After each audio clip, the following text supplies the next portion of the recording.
As soon as I signed the house over to my daughter, she kicked me out. Thank you, but now get out.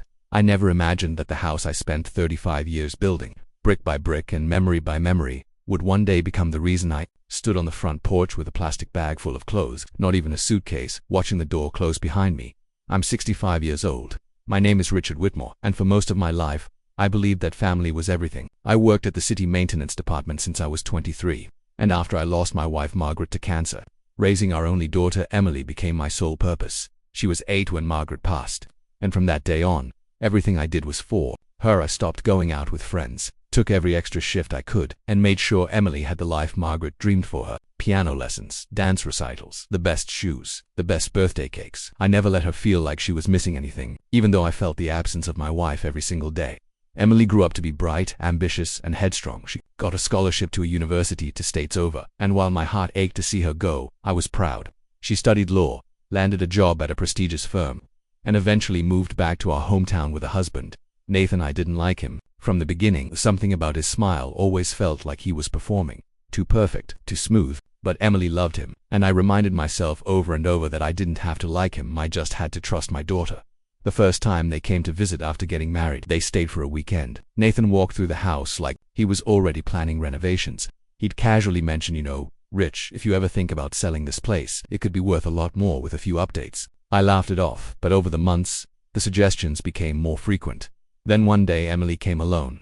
She sat me down at the kitchen table where she used to do her homework and said, "Dad, you're getting older. Don't you think it's time you stop worrying about house repairs and all the upkeep? What if something happens to you?" I looked at her confused. "What are you trying to say?" "Sign the house over to me," she said gently. "Put it in my name. That way everything's sorted. No legal battles later, it's just safer." I hesitated. She reached across the table, squeezed my hand, and smiled. "I'd never let anything happen to you. I just want to make sure everything is in order. For your sake." It took me 3 weeks to decide, but I trusted her, so I signed the papers.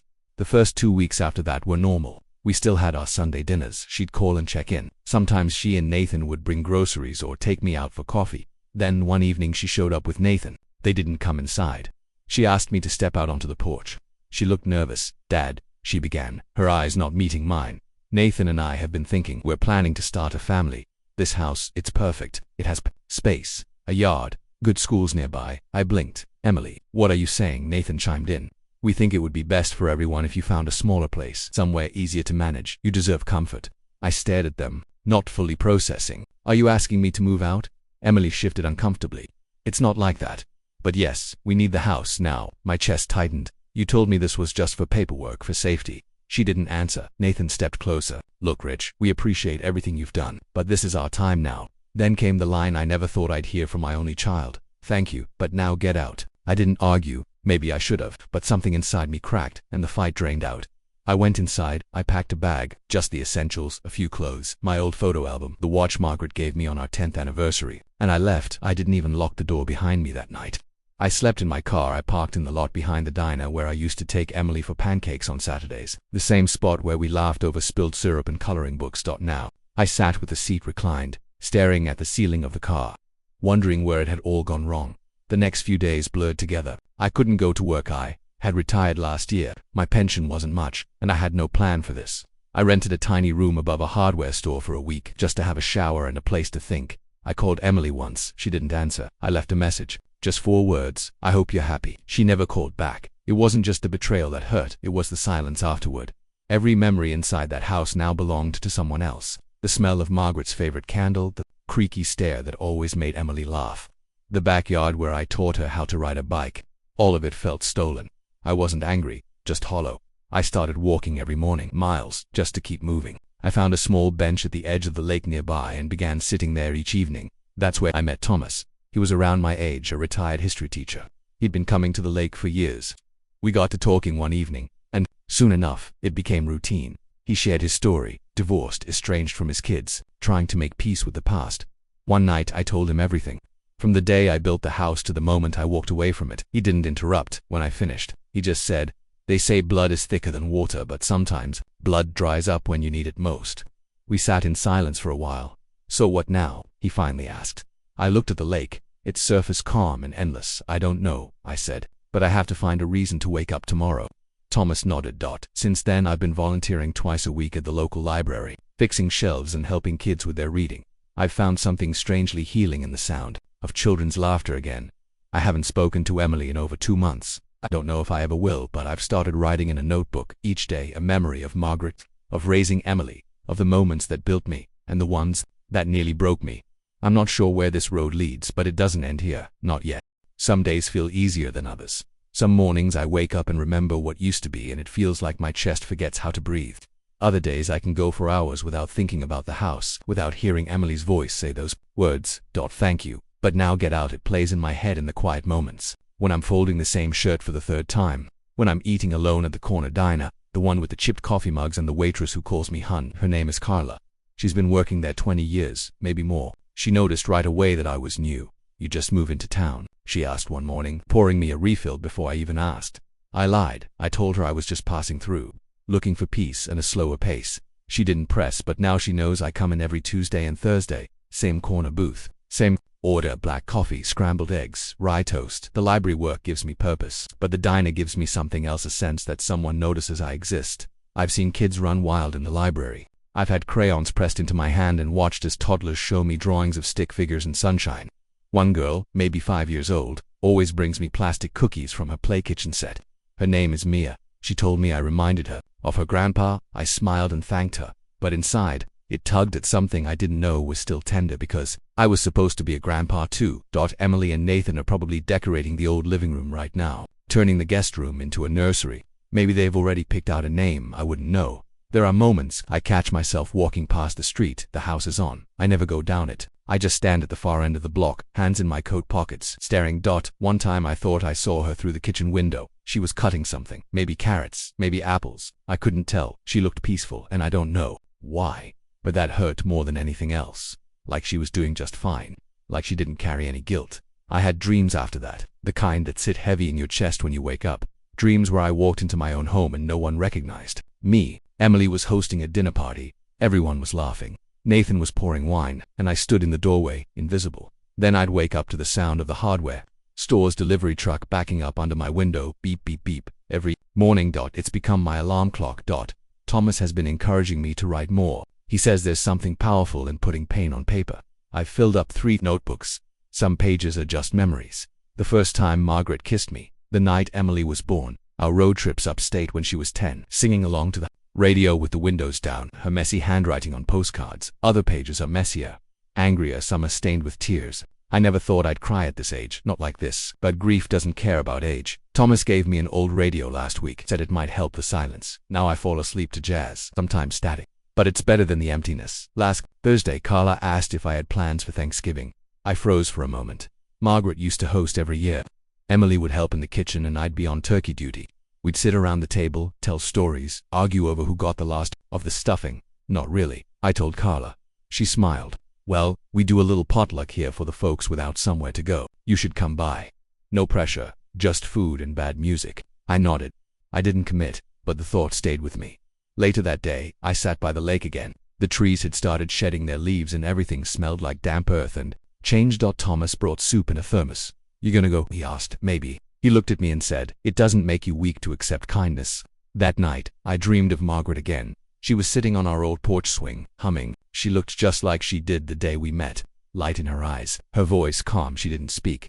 But in the dream, I sat beside her, and it felt like home. When I woke up, I opened the radio and tuned it until the crackling stopped. There was an old song playing, one Margaret used to dance to in the kitchen. I let it play, let it fill the tiny room. That morning I wrote a letter to Emily. I didn't plan to send it, which just needed to say the things that stayed stuck in my throat. I told her how proud I had been, how every sacrifice I made was never done out of obligation. I told her I forgave her, but that forgiveness didn't mean I didn't feel the sting. I told her I missed her, and that I would always be her father. Then I folded it and put it in the back of my notebook. Maybe one day I'll give it to her, or maybe I won't, but it felt good to let the words breathe. 3 days ago I met a woman named Sarah at the library. She was looking for a book on grief for her son. Said he lost his dog and couldn't sleep. We ended up talking for nearly an hour. She asked me if I had grandkids. I told her no. She said, well, you'd make a great one. You have kind eyes. I thanked her later. I thought about what it meant to have someone see something in you again. Not as a burden, not as a stepping stone, just as a human being. I passed by a community board on my way back. There was a flyer for a woodworking class. Margaret always wanted me to take one. She used to say, "Rich, you fix everything in this house. You might as well make something from scratch." I stood in front of that flyer for a long time. I haven't called the number yet, but I might do a lot of things. Because even though the past feels like a weight some days, there's something in me that still wants to build. Not houses, not relationships that can be signed away, but something small, something mine. The kind of thing that can't be taken. The library will be hosting a winter reading event next month. They asked if I'd dress up as Santa for the kids. I said yes, not because I believe in the magic anymore, but because I want the kids to, maybe. I need to see wonder in someone else's eyes to remember it still exists. I still keep Margaret's picture on the nightstand. It's the only photo I have in this room. Sometimes I talk to her, I tell her I'm okay, that I'm trying, that I still don't understand why. Emily did what she did, but I hope she's happy even if it's without me. There's a part of me that wonders if she'll ever show up. Maybe one day I'll see her standing at the library door, holding a baby, asking if we can talk. Maybe she won't. But until then, I'll keep walking to the lake, I'll keep writing in my notebook, and I'll keep choosing to stay for one more morning, for one more warm cup of coffee, for one more story, to help shelve, because even in the quiet, life keeps whispering, and I'm still listening. I showed up to the diner on Thanksgiving. The air was cold, but not bitter. It smelled like cinnamon and wet pavement. Carla spotted me the second I stepped through the door. She gave me that wide, knowing smile and waved me over. There were already a few people there, a woman with 2 young boys coloring on the paper placemats, an older man with a long gray beard stirring his coffee without drinking it, and a couple who looked too quiet for a holiday. The jukebox in the corner played some old doo-wop tune, and every so often someone would laugh softly, almost like they were afraid to be too loud. Carla brought me a plate piled with turkey, stuffing, cranberry sauce, and a slice of pumpkin pie that looked like it belonged in a magazine. "We make it from scratch here," she said proudly. I thanked her. She sat across from me for a while, sipping her own cup of coffee, and we talked about nothing for a few minutes. That kind of easy nothing that feels warm in your chest. Then she said, "I know it's not the same as being with your family, but you're welcome here, every single day, not just today." I nodded slowly. I didn't trust myself to speak. I spent most of the afternoon there watching people come and go. Some came in with stories about bad casseroles and in-laws. Some didn't say anything at all, but there was something comforting about being around others who understood what it meant to feel out of place during a time that was supposed to be full of joy. I left just before dark. The streets were mostly empty. The wind had picked up, pushing stray leaves across the sidewalks like they were being chased. I walked past the community center where the woodworking class flyer had been, that it was still pinned to the board. Faded a little, edges curled. I reached up and took it down, put it in my coat pocket. Back in my little room above the hardware store, I sat on the edge of the bed and unfolded it. The class started the following Tuesday. I circled the time in red pen. That weekend, I visited the local thrift shop. I wasn't sure what I was looking for, but something about the smell of old books and worn denim calmed me. I found a flannel jacket, soft, with a few patches on the sleeve, but it fit like it had been waiting for me. The clerk, an elderly woman with thick glasses and a voice like a whisper, said, "That's a good one. Belonged to a man who used to fish by the lake every Sunday." I almost smiled. I wore it out of the store. Tuesday came faster than I expected. I stood outside the community center for 10 minutes before going in. My palms were sweaty, and my heart was doing this jittery little dance in my chest. The room smelled like sawdust and fresh coffee. There were about a dozen people, most around my age, some younger. The instructor was a man named Joe, short with hands that looked like they could bend metal, but his voice was kind. He welcomed everyone, cracked a joke about how we weren't building Noah's Ark, and then handed out small blocks of wood. "Start small," he said. "Let your hands remember they were made to create." It felt strange at first, holding tools, again measuring, sanding, listening to the soft rasp of wood giving way under pressure, but it was good, fulfilling. Even there was something honest about shaping something from nothing. No lies, no betrayal, just the simplicity of effort. That Joe walked past me and nodded at my piece. "You got steady hands. Rich, ever worked with wood before?" "Not since high school," I said. He smiled. "Well, looks like it never left you." I stayed after class a bit longer than the others, helping to clean up. Joe told me about his daughter, said she lived out in Arizona, said he hadn't seen her in 5 years. "We had a falling out," he said. "It happens." I didn't ask for details. I just said, "Yeah, it does." That night, back in my room, I held the block I'd worked on. It wasn't much, just a small tray really, but it had smooth corners, clean lines, and it was mine. I placed it on the windowsill.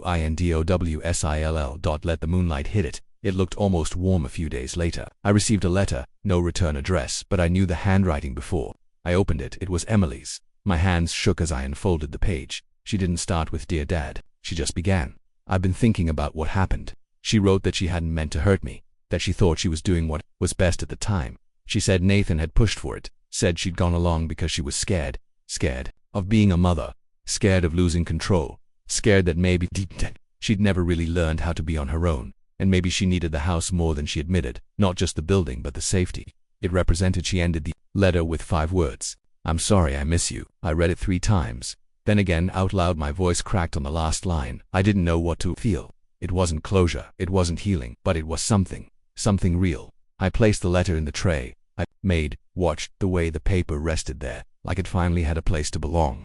Later that week, I returned to the diner. Carla brought me a slice of pie without asking. She sat with me and told me her youngest had just gotten engaged. Her face lit up when she spoke. I listened. I laughed at her jokes, but inside, part of me was somewhere else, in a nursery I'd never see, with a daughter who might one day knock on my door again.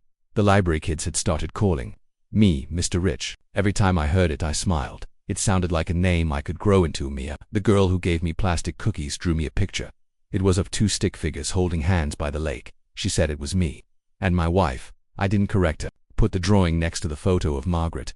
They looked good together on a Sunday morning. Thomas and I walked the long path around the lake. The air was crisp. Birds called out from bare trees. You hear from your daughter? He asked. I nodded. She wrote me. He raised an eyebrow. You gonna write back? I didn't answer right away. I kicked a stone into the water and watched the ripples. Maybe not yet. He didn't press. Just said, well, when you're ready. There was comfort in that. In having time, in not rushing the next step. That afternoon, I went to the community center early, sat in the empty workshop and ran my fingers over the smooth wood of my newest project. I was building a box now, something sturdy. With a lid, maybe 4 letters, maybe for memories, maybe for something I haven't figured out yet. Joe walked in and nodded at my work. Looks like you're finding your groove. I smiled. It feels good to build something no one can take away. He clapped me on the shoulder. That right there, my friend, is the whole point. I kept sanding. Kept shaping. And somewhere deep in my chest, where the pain used to sit heavy, I felt something shift. Not gone, but lighter, easier to carry. I stood on the sidewalk outside the house that once held all my memories, the echo of his words still rattling in my ears like wind through broken glass. Thank you, but now get out.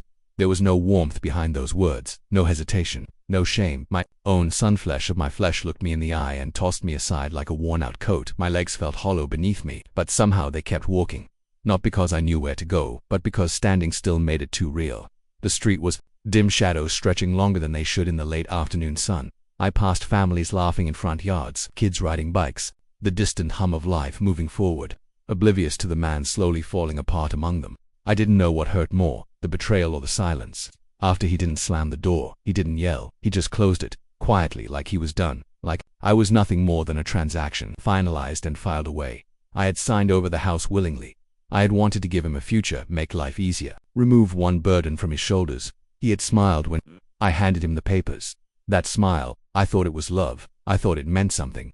Now, I wonder if it was just relief. I ended up at a bus stop, though I had nowhere to go. I sat there for hours as buses came and went. I must have looked strange, an older man with no bags, no expression, just empty hands and tired eyes. People glanced at me, some with concern, others with suspicion, but none of them stopped, and I didn't blame them. Why would they? The sun finally dipped below the horizon, and the chill of night crept in around my bones. I pulled my coat tighter, not for warmth, but for something to hold on to. I remembered how I used to wrap that same coat around my boy when he was small, and shivering he used to look up at me with eyes that trusted completely. He used to call me his hero. Somewhere along the way, that trust had turned into something else. I don't know when it happened. Maybe when his mother passed and everything changed. Maybe when I started losing hours at work, or maybe I just stopped being enough for him. A car pulled up to the curb, engine humming low. I didn't turn to look until the window rolled down. Dad, my heart skipped, but it wasn't him. It was my Nessalina. Her voice was soft, like she wasn't sure if I was real. I tried to smile, but it broke halfway up. She got out quickly, rushing over, her coat barely hanging on her shoulders. What are you doing here? It's freezing. I opened my mouth, but the words wouldn't form. How do you tell someone you raised your son alone, gave him everything, and he gave you the street? She didn't press. She just took my arm and said, "Come on, you're staying with me tonight." Her apartment was small but warm. She made tea and handed it to me without questions. I noticed the photos on her wall, family snapshots from years ago. One of them showed me holding her as a baby, a huge grin on both our faces. I had forgotten how that felt, ought to be needed to matter. We sat in silence for a while, then she finally asked, "Did something happen with Eric?" The name landed like a weight on my chest. He needed the house, I said quietly, her brows furrowed. "What do you mean?" "I signed it over, thought it'd help him." She looked at me for a long time, then leaned forward. "Did he ask you to?" Levi couldn't answer, but silence speaks louder than lies. Her eyes filled with something I couldn't quite name. Anger, Sadness, maybe both. You're not going back there, she said firmly. You can stay here as long as you need. The kindness in her voice scraped against the rawness inside me. I nodded, but deep down, I knew this wasn't a solution. It was a pause, a breath before the next ache that night. As I lay on her couch wrapped in a borrowed blanket, I stared at the ceiling. I couldn't sleep. The silence was too loud. I kept replaying that moment, the look in his eyes like I was a burden he'd finally shed. I wondered what he was doing now. Celebrating maybe. Walking through the house like it had always been his. Did he move my things? Did he throw them away? The thought made my chest tighten. I closed my eyes and tried to remember better days. Sunday mornings, making pancakes, fixing his bike in the garage, reading him stories at night. He used to fall asleep mid-sentence, one tiny hand on my arm like he was holding onto a lifeline. How did we get here? Was love not enough? The next morning I woke before the sun. Alina was still asleep. I sat quietly in the kitchen, holding a warm mug between cold fingers. My thoughts were messy, tangled. I knew I couldn't live like this floating. I had to find something solid. A job. A room. Someplace where I wouldn't be an imposition. Alina meant well, but she had her own life. I didn't want to be someone's charity. The ache of pride still lingered, even after all that had been stripped away. I made a list on a scrap of paper I'd found near the fridge. Nothing big. Just goals. Find work, find a place, don't give up. I stared at that last one the longest. It seemed simple, but it felt the hardest. Don't give up, but on what? Hope, my son, myself. The knock on the door startled me. It was still early, too early for visitors. I stood slowly, heart thudding, and opened it. He was standing there, Eric. Same face, different eyes, tired, guilty. He opened his mouth, but no words came out. He looked past me, maybe hoping Alina would appear and take over the conversation. But it was just us, just silence, and years of wait between us. I shouldn't have. He started, but the words dissolved. I didn't move, didn't speak. I waited. He looked down, then back up. I was angry, confused. You always made things look easy, and I felt like I was drowning. He paused. I didn't mean for it to come out like that. I didn't mean for you to leave. That stung more than I expected. Then why didn't you stop me? He blinked. No answer. I let the silence settle. Let him feel the coldness I had felt. Finally he said, "Can we talk?" I stepped back and closed the door gently. Not out of anger, but because some things can't be fixed with words. Not yet. Maybe not ever. I sat back at the kitchen table, list still in front of me. My hand hovered over the last line. I underlined it. Once. Then again. Don't give up. I wasn't ready to. Not yet. And maybe that was enough for now. Outside, the sky was beginning to lighten. Another day, another chance to begin again. Even if the pieces didn't quite fit anymore, I'd still try, because that's what fathers do. The weeks turned into months. And still, not a single word from her. Each morning I woke up half hoping there'd be a knock at the door or a missed call from a familiar number. Something, anything to break the silence she had wrapped around me like a punishment. But the days stayed quiet. Margaret, sweet and steady as ever, kept me sane in her own way. She never asked questions I didn't want to answer. She just gave me a place to belong when I had none left. She once told me, grief doesn't ask for permission. It moves in, makes a home inside your chest, and dares you to keep breathing around it. She was right. Sometimes I caught myself smiling at customers who reminded me of her laughter, her energy, the way she used to hug me like I was the whole world. But it never lasted long. One cloudy afternoon, while restocking a shelf of vintage clocks, I found a small, hand-painted music box tucked in the corner. I wound it up. It played the lullaby I used to hum to her when she was a baby. I hadn't heard it in years. My hands trembled. I sat on the old wooden stool, the music spilling through the quiet store, and cried in a way I hadn't allowed myself to in months. I cried for the baby girl who once clung to my finger with her tiny hand. I cried for the teenager who told me she was proud to call me her father, and I cried for the woman who left. Without looking back, there was no one to blame anymore. No husband to hate, no banks calling to threaten, just the echo of what once was and the painful quiet of what would never be again.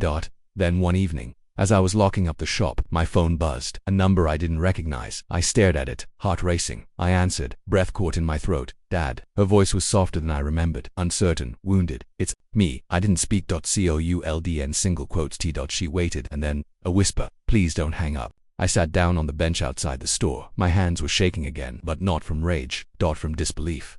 From something else I didn't have words for yet. She said she was sorry.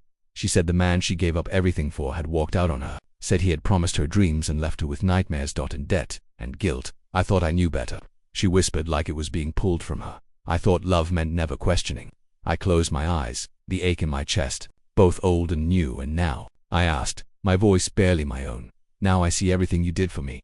Everything I threw away."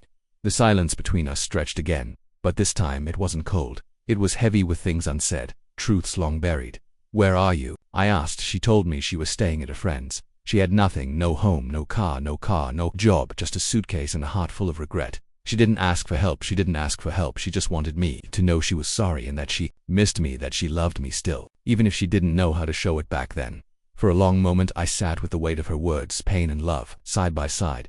Then I said what I hadn't even known I still believed. "You can come home." She broke. I could hear it through the phone, the sob she tried to stifle.